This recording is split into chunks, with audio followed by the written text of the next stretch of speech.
course.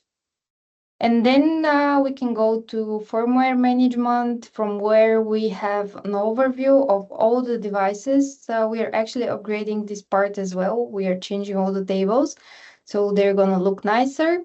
But from here, you can take a look at what is happening with your devices and if they're all updated. If they haven't been updated and they have no information about the update, they're going to be empty. And if for some reason, for example, this one was stopped, so it was started and then stopped, this is why it's stopped status here. We have the current version of this device, and if we start it, let me start it from here. You can select multiple devices and start them at once.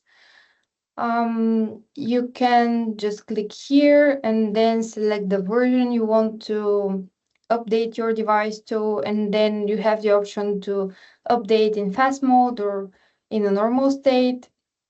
I'm just gonna turn it on with the fast mode. And started the update here. You can see the progress of this device, then the status and the current version and the version that we are updating it to.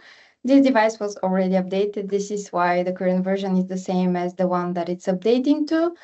And we have information at what time it was initiated. And then after one of the packets of the photo update has passed, you will have the information here at the date and time the last packet was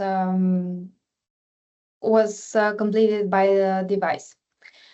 So from here, you will see all the devices that are eligible for firmware update. For example, there's some devices that cannot be updated for some reason, so they won't show up here. So every time you're opening this page, you have the devices that are only eligible.